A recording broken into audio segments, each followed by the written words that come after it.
Well, good morning, everyone. Just maybe a little. My name is Brad Gerkop, and I have the privilege of being the president of the Marshall Chamber of Commerce, and I appreciate everybody coming here this morning. Every single year, we have the opportunity to have Representative Swedzinski and Senator Daines come in prior to the legislative session, which starts, I think, like January 9th, 10th or so. So, appreciate everybody coming. So, this is a pretty important year, like every year is. It's budget year. We have to get tax conformity done. There's a bunch of other things, new government in the Capitol as well. So again, appreciate you both of you coming, and feel free to ask questions as well, and turn it over to Gary, Senator Daines. Well, thank you, Brad. We certainly appreciate the Chamber sponsoring this, and thank the Merit Center for hosting this for us. We certainly do appreciate it, and welcome to each and every one of you this morning. We look forward to some good discussion and good questions, and I'll just kind of kick it off a little bit. The 2018 elections changed things a little bit. The House was turned over to the DFL. I think they have about a 9-seat majority now. And in the Senate, we haven't been in the majority. We haven't had a majority for the last 6 months. In June, the last 5 months, in June, Senator Fischbach resigned to become the lieutenant governor. So there were 33 Republicans and 33 DFLs. So we went until last Tuesday, and then Jeff Howe was sworn in the special election that was handled the same time as the general election, and we won that. And so now the Republicans go back into the majority, so we have the majority for the next 2 years. So the Senate will be in the majority by 1 vote, and the House will be in the DFL, and then the new governor will be the DFL governor. So we've had some meetings with the governor and some meetings with the new House Speaker, and we're finding some grounds where we can have some common ground on. So I think that the discussions and the debates and the negotiations will probably be easier with the new governor. I think he'll stay in the room and do the negotiations, so we look forward to that. Some of the things that didn't get done last year that we'll be looking at this year is tax conformity. Unfortunately, we were hoping to get in and do tax conformity right away, and that may be held up a bit because we have 35 new House members, and they are not going to want to vote on a bill until they know exactly what's in it and stuff. So what'll probably happen is we'll do the tax conformity, and it'll be applicable for 2019. Also, there's been opioids is certainly an issue. There will be some work done on that. There will be some bills. We had some bills last year, and they will be carried forward this year. And then child care, we've been doing a task force on that, and we've come up with some things we'll be looking at doing in child care. Of course, health care is still an issue, and education and transportation. So with that said, I'm going to turn it over to Chris, and then we'll open it up for questions and comments. Yes, again, Chris Swedzinski, appreciate you guys coming out this morning. I just appreciate, we got a few new folks to positions there. Thank you, Jim, for taking over there in the city of Marshall. Look forward to working with you and the rest. And I'm just looking forward to kind of hear, obviously we have a new governor, a new attorney general.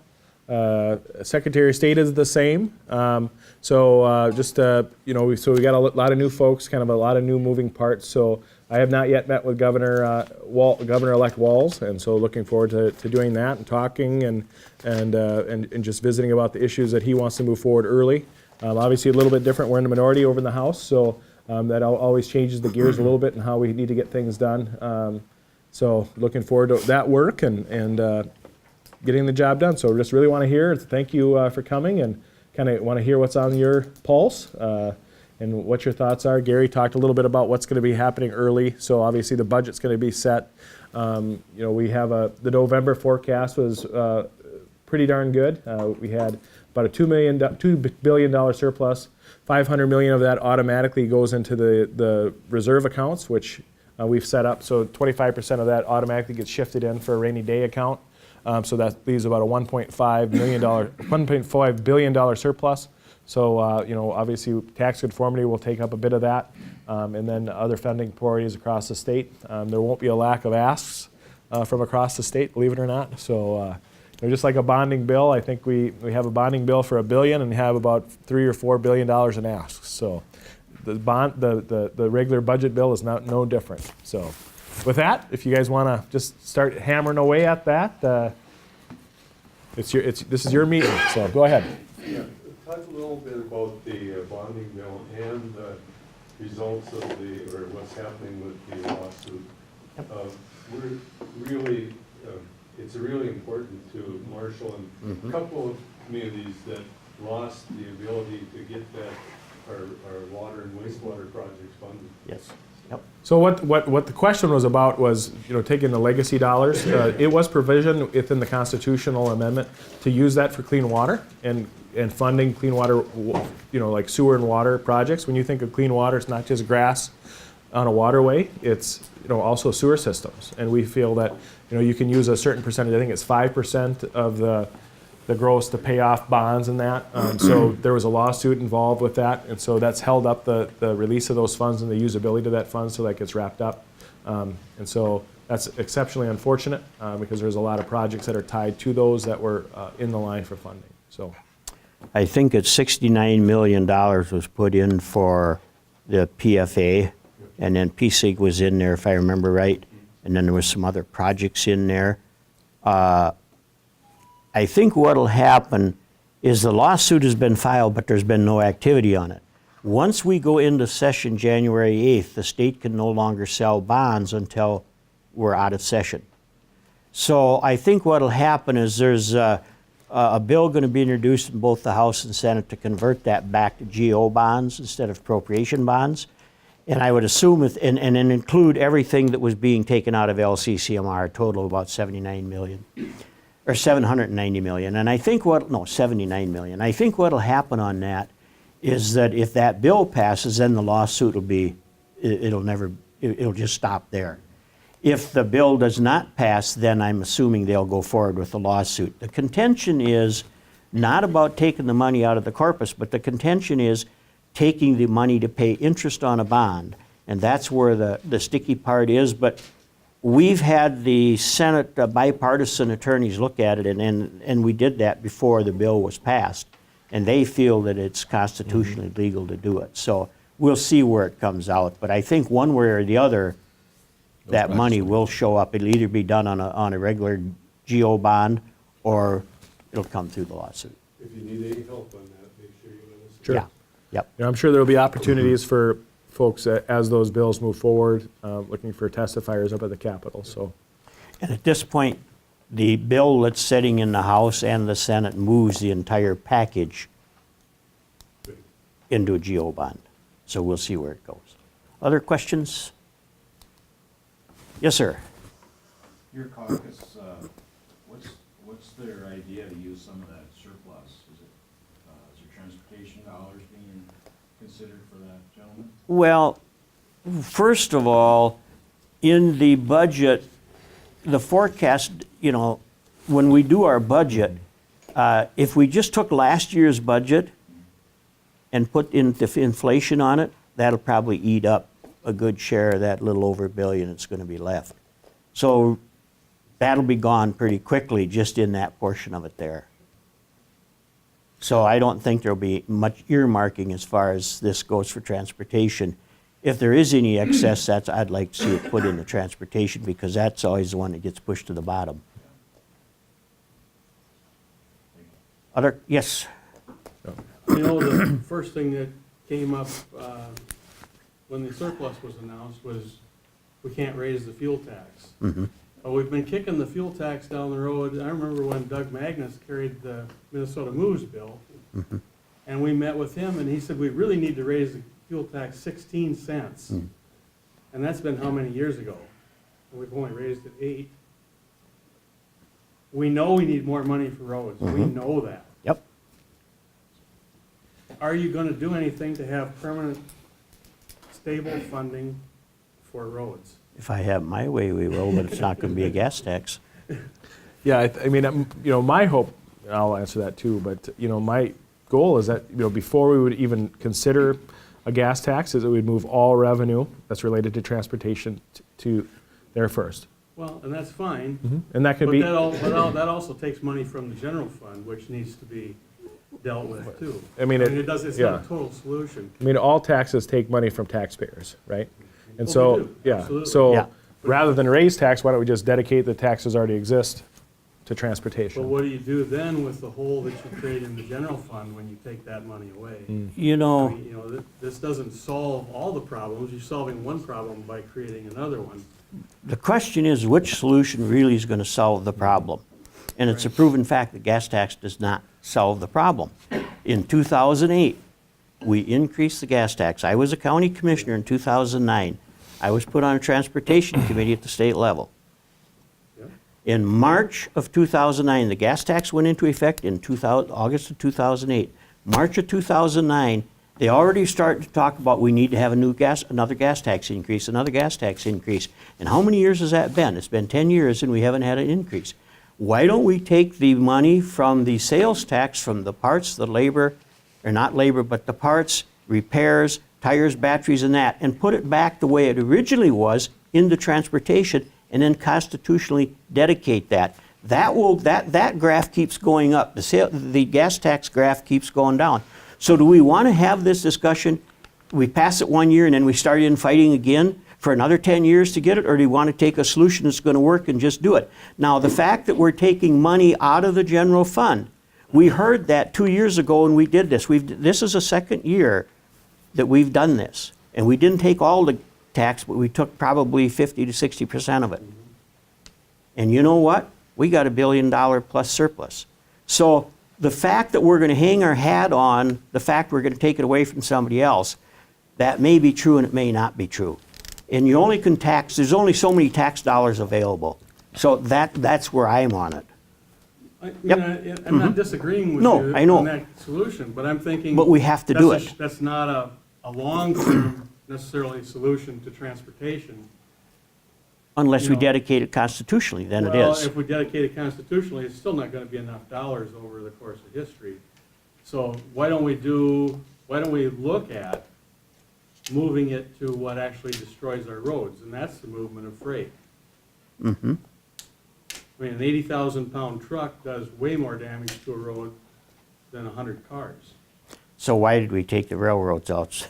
I mean, you know, Well, if we that's a good kept- question, you know, too, I mean, but I mean, that's another we make, question. we do those But- things Sure. and, But, yes. but why don't we begin looking at We got to. another funding source that's fair to everybody, because we all benefit from the movement of freight. The clothes we wear, the food we eat, everything moves.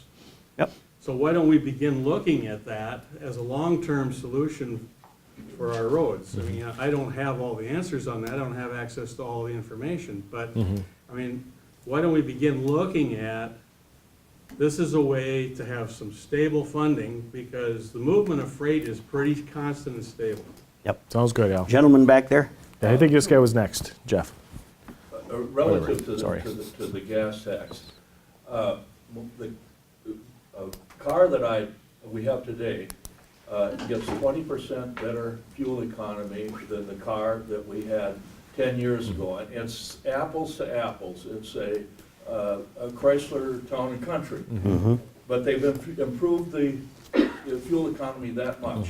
My pickup truck gets 25% better gas mileage than, and it's a diesel, so that it would have been 20% if it had been a car. But we've had that improvement in fuel economy. We have a lot of people who have hybrid vehicles and so on, and use even less fuel. Now, if you raise that gas tax, in fact, you may not have a real impact on what people are actually paying. The average price of gas for 100 years, from 1913 to 2013, was $3.18, adjusted for inflation. Yes, I paid 30 cents a gallon when I graduated from college for fuel, but there's been 100. We have 10 times. Things cost 10 times. $1 is a dime, and in reality, we need to maintain that fuel tax. I've heard you, Senator Dam, say that that's not the whole solution. Of course it's not the whole solution. We need to maintain it. We are in a situation now where we have a governor from a rural area, and he will be certainly amenable to looking at spending money in the rural area. I think this is a time, from a bipartisan standpoint, that we'll get more from a raise of the gas tax than we might otherwise have. I mean, you still have to stand up and not like the billion-dollar boondoggle on that light rail system, but a percentage of the money is going to go there. Just got to make sure it doesn't increase, and take advantage of the fact that we have a rural governor, and go ahead and raise it. And when you raise it, also remember that it's a raise of the gas tax tends to be a third rail, and it's an easy political thing to say, hey, we shouldn't be paying this gas tax. But again, we're in a situation where the price of fuel has been going down. That means that if we raise the gas tax 10 cents, we would not see, relative to what we're used to paying for gas, we're paying less for gas than we have in a generation, really. So this is the time to raise the tax, and when you raise it, index it for inflation so you don't have to come back. Then look at things like you have of bringing back that sales tax revenue, which is needed also. We need to spend that money on transportation. Thank you. Jeff? I guess I wanted to talk a little bit about higher ed. Yes? Mhm. The Minnesota State request is a reasonable request. I think the Faculty Association is going to ask for a little bit different request, probably a little bit more. But we think that the Minnesota State request is the minimum of what we need to kind of stabilize the campuses and to put Southwest State in a position to grow and move forward. So we really hope that there's support for the whole MnSCU request. If the whole MnSCU request is granted, there'll be I think Minnesota State will agree to a kind of tuition freeze, bend that bar back more towards state support rather than putting the burden on our students, and we'll fully fund the next gen operating system, which is not homegrown, which is kind of bought, and it'll put in the base the ability to upgrade our technology on an annual basis. Do you know what that request is offhand? The total amount? Yeah, Like one I seven. haven't seen it yet. 246. 246? Yep. 246. And That that- includes, And the faculty is thinking like 260 or something? or- faculty is a little bit higher than that, and it doesn't fence any money, right? Okay. So it's a little bit higher and doesn't fence money, puts it all in the base, except the next gen, we support the next gen Okay, appropriation. super. Good. Anyone back there? I saw one hand. So, first of all, thank you very much for your work with farmer mental health situation last year by getting an additional counselor. Unfortunately, that didn't get signed.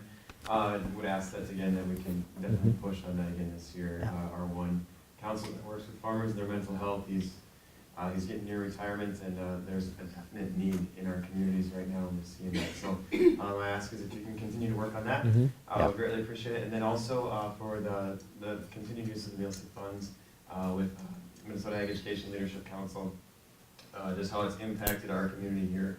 We've had a strong increase in the number of farm business management instructors in our area, and that's really helped out our community, the people that we work with and those that we serve. So we really do appreciate that within the Agri Bond, so thank you guys. Thank you, and we do appreciate the fact that you folks meet the standards that, And exceed by far. yes, and we appreciate that, yes. Others don't always do that, so. And I think we can figure that'll continue, yep. And we may have to move some money into meal, see if we have problems getting it the other way for the additional person, we can probably do that through Meal C. Put some funds in and do it through that program too, through Farm Business Management, so we'll see how that works out. Yep. Thank you. Thank you. Other questions or concerns? Rick? This one has to do with something that I'm pretty passionate about. It's on the Parks with Legacy and Okay. stuff. 3 years ago, Met Council, DNR, and Greater Manitoba agreed to have the 40-40-20 split. Correct. That's back up again. Greater Man has come with the suggestion to both DNR and Met Council that we want to be on the same playing field as Met Council and DNR. So we're asking that the operating budget for Greater Minn be put into the governor's budget and not be taken out of legacy knowledge. And that we stay with the 40-40-20 split, but that if we get to a certain level of cap, we look at a 1/3, 1/3, 1/3 split to get a little more funding out into rural Minnesota. And that would be something that would be, if you could talk to your colleagues, it would be great to get that kind of support on that stuff. So do you know what what you're thinking along that cap line, or? I think we were looking at about that $50 million. Okay. But anything over that we've done, now we'd have to talk with Erica Rivers Mhm. and Evan Mullen from Met Council and Yep. DNR to kind of set some parameters and get that going and stuff. We know we're probably gonna get some pushback, especially from the one lobbyist from Minneapolis Park Board. Yeah. Mhm. Yep. We know that's gonna be the fight. So just to backfill a little bit for folks, so essentially what they're talking about is kind of a funding mechanism they use with legacy dollars where, DNR gets a chunk, metro parks get a chunk, and then rural parks get a chunk. And so that's kind of where that debate is at, is it's been a 20-40-40 or whatever it is, Yep. and so one group gets the 40, one group gets the 40, and one gets the 20, and so I think DNR gets the 20, and no, it's Greater Minnesota gets the hose. Yeah, that's right. Yeah. So that's kind of that, how that flows, and that's trying to take into account with population and usage and all that. But so once the funding gets up to 50, then everything past that would be evenly split. So kind of take care of that first part of the ask, and then once it's passed there, just splits it out even. So Because even with some more of the history, Greater Minnesota actually started out at 14%. We were able to get it 20. before we went into it, to get that extra 6% for out of state. So. Right, I think we did that in 2011 is when we changed that ratio. And also at that point in time, when we were getting the 14%, the Met Council could put in an application, because that was a granted 14%. The rest was given. Yeah. These were grants. So the Met Council could come in and make a grant into that, and they could get more of that. Did I misunderstand? Did you say that they weren't staying with the 40-40-20? We know that the discussion is gonna be out there, Gary. Greater Minnesota would like to stay at that 40, because we. But we're still there today, right? Yeah. Right. Yeah, okay, that's what I thought. And Okay. all we wanna do Yes. is move, Yeah, because out of our 20%, we also have to take our operating dollars out of that. correct, yes. And we're saying, let's just make that part of the general Yeah. fund budget, which is about a $500,000 roughly. So it doesn't take out of your percent. That gives us a little more money to put back into projects again. I think the reason you're hearing probably something about moving that off the 20 is we've been putting in bills the last couple of years to move our share for the rural regional parks up. And I think that's caused a little irritation, but at least it keeps it from getting off the 20 Right. going downward. And Senator Ingebretson and Representative Gunther have been big advocates for Yes. us and trying to push to get a bigger percentage. And Yep. I went through that fight. I'm not ready to do that one again. I think things are going pretty well for us right now. Yeah, And yeah, if we can just make those minor tweaks, I think it would be a good thing. yep. David? Good. Question, I think we talked about this a little last year. Senator, you alluded to the situation of Senator Fishbach Yes, wishing to remain in the Senate. On the appearance of the Constitution, was automatically lieutenant governor, was not sworn in until the end of the session. So it is a difficult situation all around.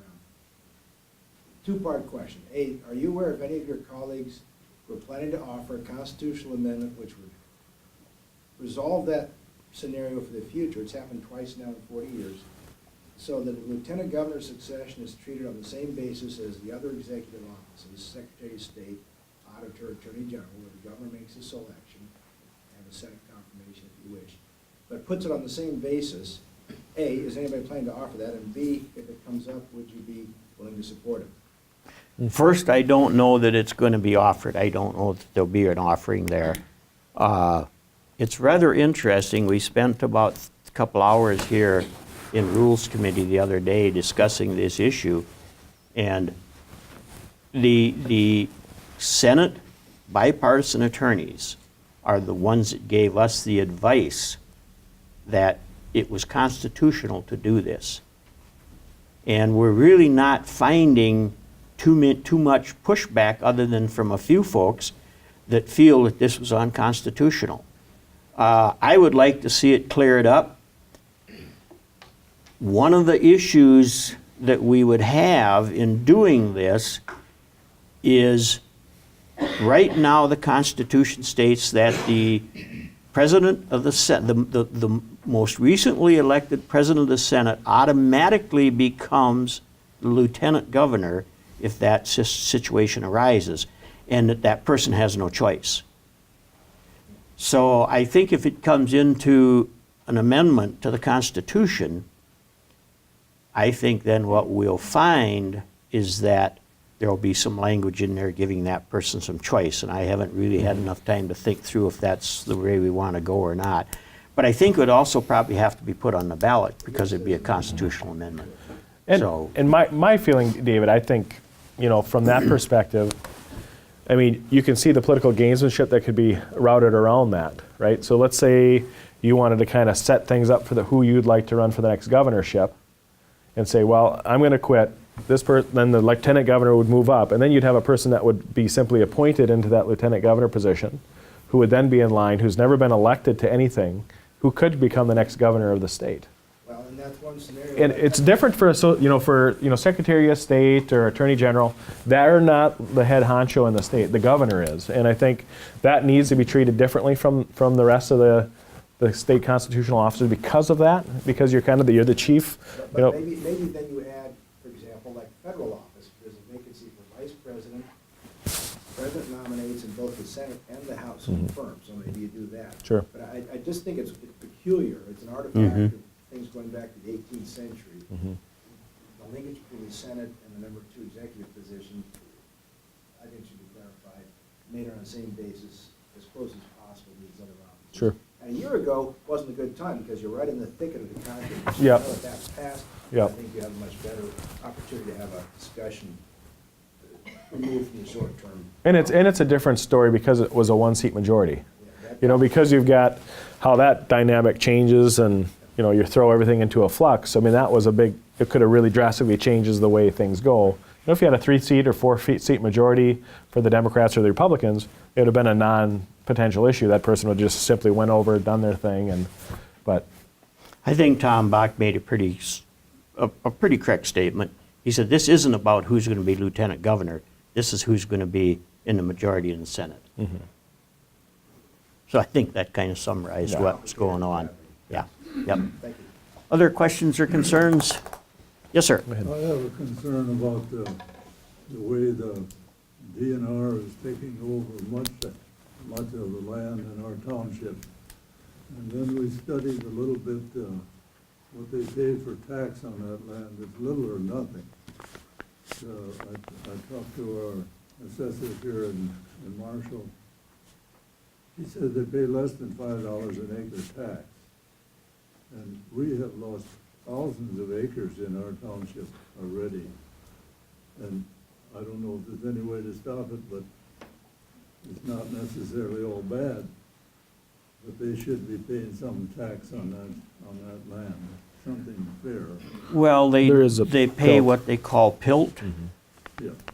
And so that's tax in lieu of.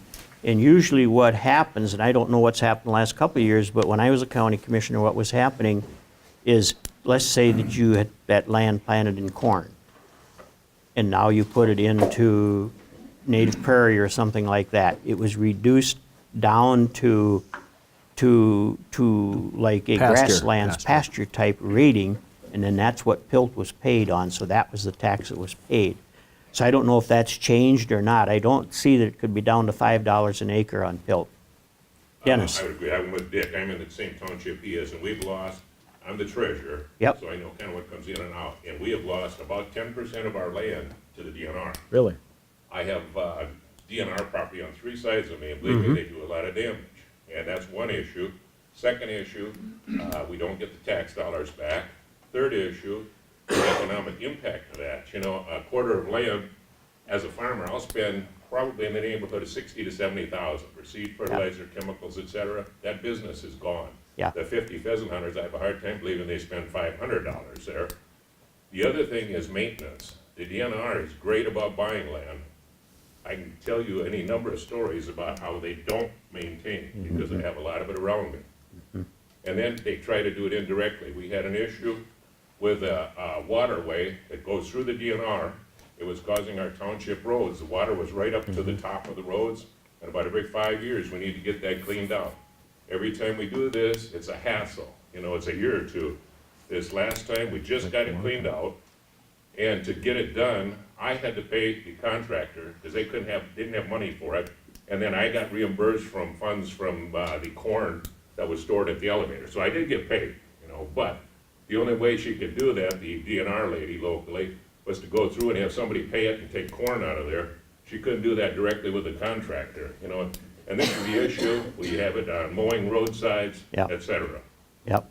I think that's, you know, I've heard that a number of times. I was visiting someone again this fall, dealing with the same thing, where they had a lot of acres that were being drained through. It might have been this project. Did we chat about that? I forget. But the same deal where DNR is exceptionally difficult to work with when it That's comes right. to being a good neighbor, right? I mean, you're in an agricultural area. You have drainage ditches that come through state land. I mean, it needs to be part of the process. We have an extremely high percentage of our land, the highest in Lyon County. Yep. That is in the DNR property. They just acquired another 70 acres. And I understand it's a free enterprise economy, but it really screws us up at the township, because whenever we don't collect and PILT, we have to go to our individual people in the Reassess. township to pay more. Yeah. And it gets to be a huge tax burden Yep. when you have that much land in the DNR. Yeah. What we tried to do is, in order to try to slow that land purchasing down, because once Legacy came about, things started to really change as far as land purchases.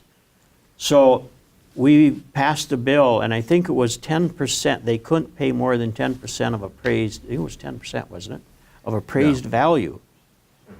Well, they got around that real quick. They just have somebody else come in That's right. and buy the land, and then they pay, you know, the appraised value, and the rest is a gift, and the land gets moved over the DNR. So there's a lot of that going on.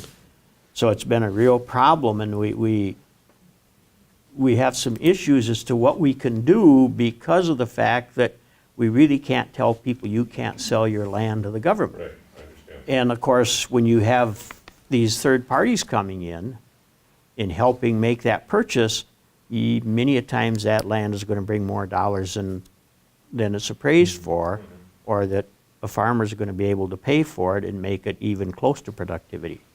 So it is certainly an issue, and it's something we deal with every year and haven't come up with a decent solution yet.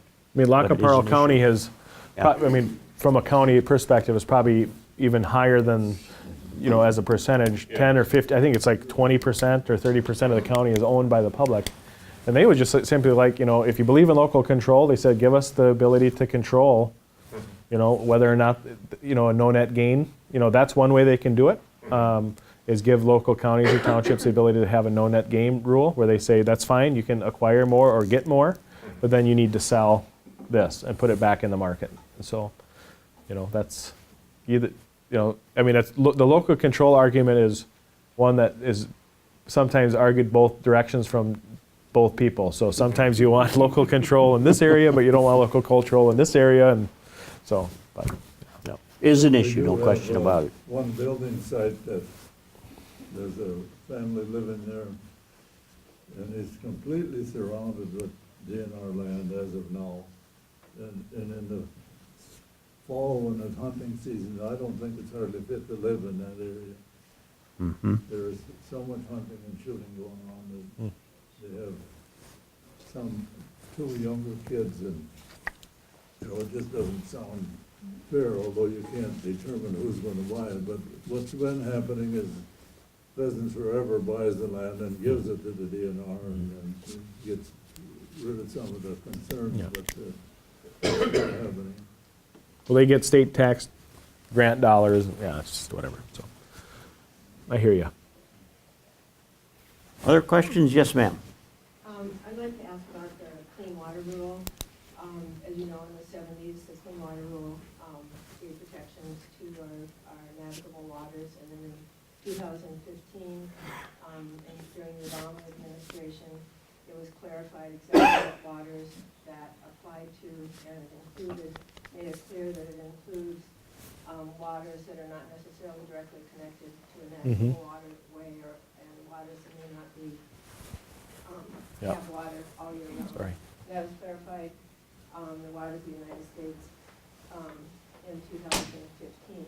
And this, as you know, the Trump administration is proposing a rollback of that. And I'm assuming, because in September, Representative Kuczynski asked our Attorney General to seek an injunction against that. So I'm assuming that Representative Kuczynski at least is happy with what the Trump administration is doing. And I know according to, so one thing about that is, you know, what happens in the nation impacts us all. So I think it's important for Minnesota. Minnesota has some protection because we have our own state protection for our waters. And I guess my question is, because of your feeling, my assumed feeling because of your actions in September. That's correct. About the rollback of this protection. Let me just say that all waters are connected. I think that's the reason for that, and I think it's not arguable that the waters that are not directly connected are connected. It will reach the navigable waters eventually. But my concern is your attitude, and my question is what you want to do in the state to make sure that if this rollback happens, so we don't have the national protections, that we have these protections in our state. And I know it's complicated, and I know that there are issues with you know, what the impact on farmers. But there just comes a point when the environment has to be first.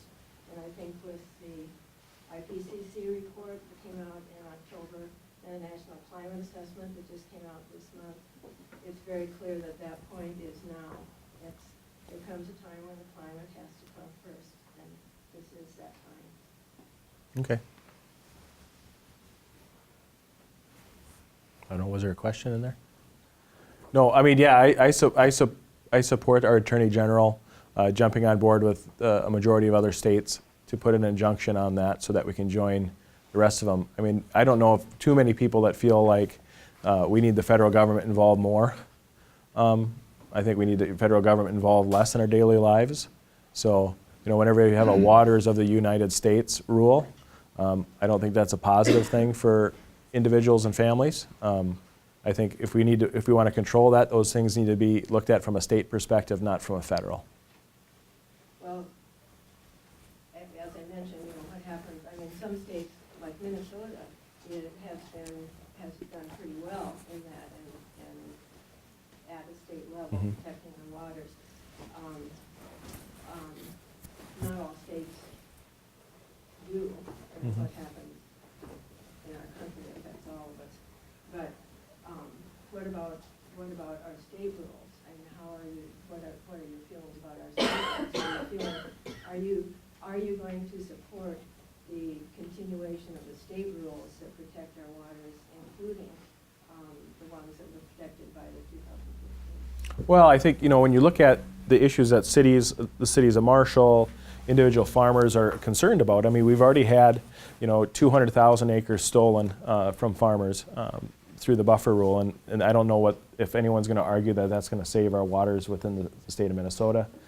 You see the issues that the city of Marshall alone, I mean, just the rule changes within the water discharge are going to potentially cost the city of Marshall and the taxpayers of the city of Marshall $15 to $30 million to keep up with just the rules that are placed in Minnesota. And the last thing I think we need to do is have a strong federal rule. I mean, we've already said we protect water well in the state of Minnesota, and you're concerned about what other states are doing. Those other states that you may or not be concerned about have already put an injunction forward to say we want to be in control of our own destiny. We do not want the federal government, we do not want bureaucrats in Washington, D.C.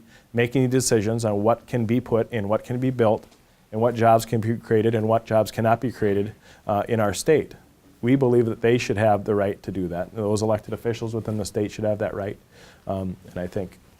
So we can just disagree about that, but my Sure. question is then, what about in the state of Minnesota? Are you going to support? Well, we'll see. I mean, in general, I believe that whenever the MPCA moves a rule that affects a city or town or individual more than $10,000, I believe the legislature, not a bureaucrat, should have final say whether that piece of rule moves forward.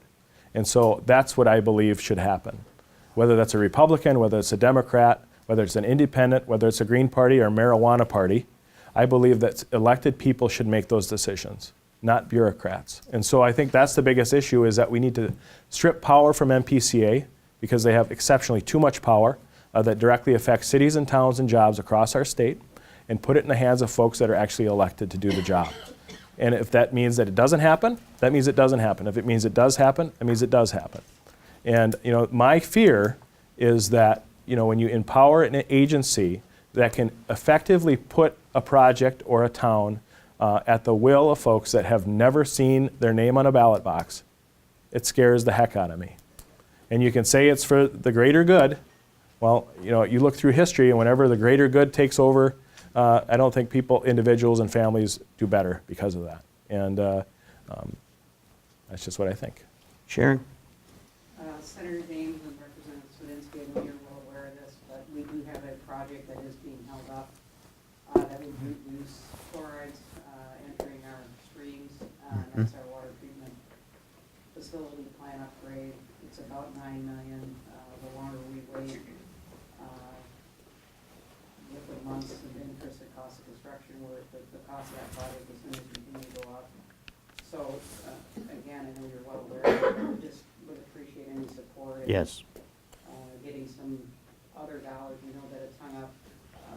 Currently, there's a lawsuit by some environmental groups for using the environmental trust fund. So finding another source. I know you can't wait for the court system to get through that particular lawsuit, but we also, as you are aware, are looking at upgrading our wastewater treatment plant. It's really two phases. One is the aging infrastructure, which we're looking at 25-year old equipment, and that's probably going to be about $9 million. The other thing that we're looking at further down the road is nitrogen, and we have a concern about or an anticipation that will be a regulated contaminant into the Red River. Part of our issue that we can't control is with the Red River is at times has no flow. And that means that our requirements have to be at a higher level than maybe other municipalities. So that's another phase that we will be looking at. One thing that I think you have done that's really helped us with regulation is that if we do put in some improvements, there's kind of a moratorium on cities. I think we get a 16-year break from some future requirements. But that's just some of the things that we're trying to do to kind of help some of the issues with the river and waters. And but at the same time, we're hung up by some outside forces, and I just appreciate all your support. And what Sharon's talking, go ahead, Gary.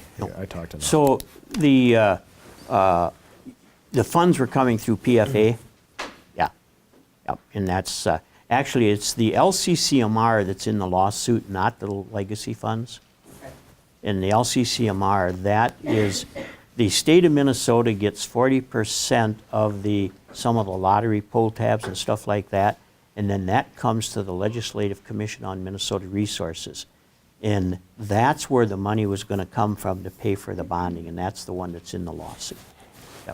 But that doesn't mean it's still principally about the same thing, And just a little bit of background. So the 16-year moratorium is essentially to give cities so once they make an upgrade or do something, that because the relation to a project like that and the length of the bond, and so that's kind of to say, well, we at least would like to pay off a good chunk of the bond that you are putting against taxpayers before you come at us that we have to do another type of an improvement. So that's kind of why there's some length there.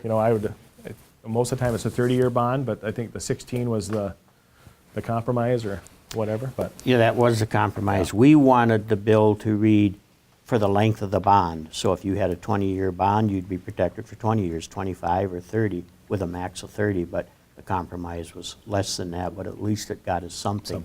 The other thing we wanted was cost-based analysis, because we've got way too many issues to where the MPCA has required a city to do something, and before the bond is paid off, and it's been a pilot program, but they don't tell the cities that, and then before the bond is paid off, they come out and say, well, you got to change this, this, and this. And some of these little communities just absolutely, there's no way they can do that. So, you know, we really feel that we should have some cost-based analysis on this to see what it's costing to take that last increment or whatever it is that they want taken out, what that's actually costing, and is it cost prohibitive to do it. So that legislation is still being worked on. I think what we'll see with the PFA funding, I think what will really happen there is I think that there's a bill in the House and a bill in the Senate that'll be dropped shortly. And those bills request that the funding that was going to be taken out of the LCCMR for PFA and these other projects, that whole group of dollars will be moved back over to a GO bond, and they'll do one bond to cover that, everything that was in that. So it'd be the PFA, the PSIG, and then also a couple of landfills up in the cities that need to be corrected, Lake Redwood and a few other things that are in that would then be moved over as a block. And I wouldn't be surprised to see that that's what happens, and then the lawsuit goes away and it'll be taken care of. Brad? A couple months ago, the two of you along with Senator Weber did a tour of the region with your team's childcare. Yes. Love to hear what some of your learnings were and how you're Yep. going to strategize moving forward in this upcoming session. Sure. So, you know, obviously, you know, what we heard at the meeting was, you know, when you have a helper, you only get to have 2 more kids within your business. So obviously trying to expand that, whether it's 16 to 18, you know, that number needs to get, you know, ironed out. But I think there's general consensus that I think if you're going to bring a second employee on, you should have a greater expanse, you know, and then infants, but also maybe from an unregulated standpoint. So like, let's say you're a friend and you maybe want to watch the children of 2 other people. You can currently watch 1 person without licensure, but maybe move that to 2. So that we can have people that would maybe take an infant from 2 different families that they know, or whatever it might be, whatever relationship, and just let them do it and not have them concerned that the cops are going to get called on them or whatnot. I mean, people are, you know, I mean, if you're willing to trust someone, like there should be some common sense involved in that. That's what I'd like to see. Another portion was just for the early child education. You know, I'd like to see a bill that instead of those dollars follow the school districts, that it simply follows the kid. And so if you have a child that's currently in a daycare and you want to keep them in that daycare, that they can stay in that daycare. So I think 2 of the things that seem to come up in most of the meetings that always come to the top was regulations, and Chris spoke on a few of those. Regulations that and sometimes in some of these meetings, even the folks from Health and Human Services agreed that some of these things need to be re-triggered and reset. When we went to 4-year-olds in the classroom, that really changed the daycare issues. So there's some regulations now that need to be changed. The other thing that came up from a financial standpoint was there was a lot of a tendency to believe we should go to increased tax credits. One of the issues with increasing the tax credits is if you have somebody that's making minimum wage, chances are the tax credit isn't going to do them any good. So if we're going to do tax credits, we got to figure out how we handle the situation to where people wouldn't be eligible for any credits, because they would then be being penalized by a tax credit. So we have to make sure that we get that figured out. I'm not sure just where this funding piece is going to come. There was also some encouragement to do some grants for communities that want to have a co-op type child care program. That's being looked at. So there's several things being looked at by the committee that was out here. And when Bill was here, and then Bill had, he had a fast task force that went around the state. And I think they had like 6 meetings. The last one was last Monday night in Hibbing, and gathered this information. When I talked to Bill the other day, that was kind of the summary, just a big nutshell of the summary is those are the things that really came up frequently in just about every meeting. So But yes, I think childcare, I mean, it's certainly, it's high on the radar, and there's something going to have to be done. And one thing that'll help move it along is we'll have probably some pretty strong support out of the Metro legislators, because it is now becoming a big issue up there. And so if we can get a block of votes, then that moves things much easier. Yep, good question. Other questions or comments? Yes? I think it's real important that legislation be offered single subject as well as mental health issues, single subject, because we all have concerns with that and we agree on it, and it's important that both those things that other people have mentioned get done. Yep. So I'd appreciate that be done that way, so it's expedited and it doesn't get clogged up in an omnibus bill. I think that's good for all of us. And I also have issues that in regard to, we're gonna be talking about water quality forever, and we have to remember that, that those issues that several people mentioned, I mean, I pay for polluters when I pay taxes. So we have to not just deal with rules that, I mean, I know, Chris, you mentioned a lot of things about protocol and how we deal with legislation, but we need to deal with science and use the resources at the university so that farmers and industry can, and all of us personally can treat water right, so we're not dealing with cleaning it up and the great bills that that incurs.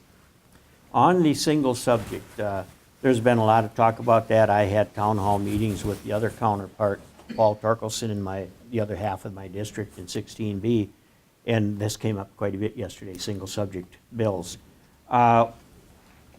We have certainly, I think that both the House and the Senate have agreed that instead of doing an omnibus bill like we did last year, that we need to do omnibus bills. Now, there are some committees that you can do an omnibus bill that has policy and finance, because they're smaller committees.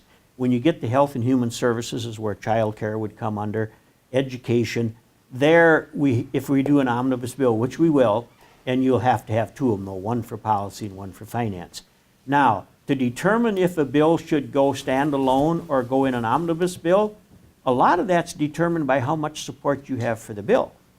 And if you don't have enough support for the bill, and the author and the co-authors want to make sure it gets through, many a times then we go the omnibus bill route in that. So if it's a health, or the child care would come under Health and Human Services. So if we're having problems, or the mental health, if we're having problems getting something moved through, we may put it in an omnibus bill, because there will be things in there that people will support, and they'll probably forego not wanting these parts in order to get what they want. So sometimes an omnibus bill is their friend, sometimes it's not. So that decision's usually made when we see what kind of support we have.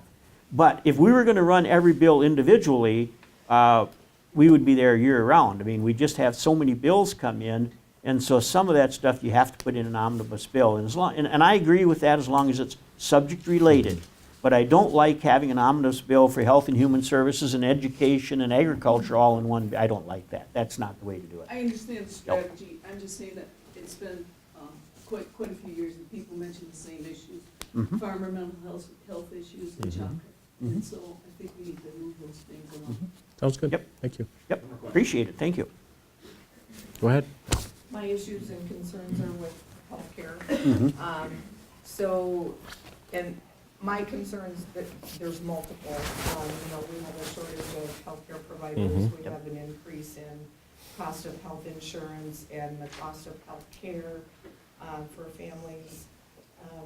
What do you see as some of the priorities in the legislative session coming up in that area? Because there's issues of cost transparency. I know there's new regulations out about that, but that's not necessarily the answer. It doesn't really help people when the information's somewhat skewed. The health plans have a little more power than maybe they should. Pharmaceutical costs have skyrocketed.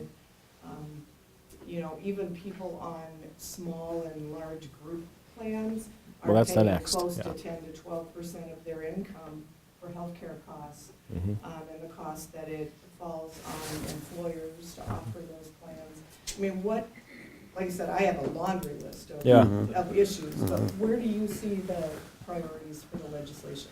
Well, I think, what we have is just a foundational issue when it comes to healthcare. Whether it just simply becomes from a provider standpoint. I mean, we're 20 or 30,000 doctors short of where we need to be. And we've got another 20 or 30,000 doctors that will be retiring in the next 5 to 10 years. So how many are actually in the pipeline to replace those people? So we've changed the way that we offer healthcare a bit. So we have nurse practitioners that have a wider scope of care. So we're trying to kind of do the best we can to kind of keep doctors for the true doctor stuff, move nurse practitioners into, what normally would probably, fade into what a doctor used to do to kind of help maintain that quality of care. And so whenever you have a finite amount of resource, which is doctors and nurses, and the access to those folks is going to become more and more limited. When you have rural doctors, rural hospitals that have an increased amount of Medicaid patients, or folks that are, getting, where the hospital is getting reimbursed at 20% of cost, there's only a certain percentage of those folks that you can actually take, because you can legally, by law, then transfer those losses onto, regular insurance paying folks. So the cost of those folks not only exponentially grows, but because you have a growing number of people that are being under reimbursed, that under reimbursement gets shifted onto the folks that are being reimbursed at a regular level. So that's just automatically, and you see that with our average age in a rural Minnesota, so that's what really can help drive the costs of rural healthcare and why it's more expensive than the metro, is when we have less insurers. So what we did, we tried to get people back into the individual market and try to re-offer individual insurance, but also from a provider standpoint, how do you get folks to engage in their own healthcare decisions by price comparison, transport, all those different issues. It's how do you get folks just generally involved in healthcare as a career choice? We're dealing with that with agriculture teachers, we're dealing with that welders, we're dealing with that with teachers, we're dealing with that in healthcare. So how are we getting that next generation of doctors to come out to rural Minnesota, or dentists or whatnot? So it's a multifaceted issue, and we're not going to solve it by, this isn't a problem that's been created overnight. So, and the cost of care is a real issue. The cost of insurance is real, so. I think, when we talk about specific things, the 7% that was taken away from the homes for the handicapped and stuff, that's a very high priority to get that back, because it's just really putting the strain and a bunch on healthcare. We did the reinsurance for 2019 and 2018. They've driven the cost down considerably. We have to take a look and see if we're going to do reinsurance, if we're going to do tax credits, a combination of both, or just what we're going to do. Another piece that's out there is allowing a buy-in on Minnesota Care. One of the issues with that is that Minnesota Care pays Medicaid rates 24 to 26% of the going rate. Well, what happens when you do that and you switch that population over to Minnesota Care, that's going to change them from the hospitals, instead of getting 68 to 72%, they're going to get 24 to 26%. Now our rural hospitals are just really going to struggle. I mean, there's just no way that's going to fit. And if we would go to that Minnesota Care for All, that will reduce the standard premium, they say, by 15%. And that's coming from the department who would like to have that done. Well, if you move it up to Medicare rates, which is 54 to 56%, you've added 30%.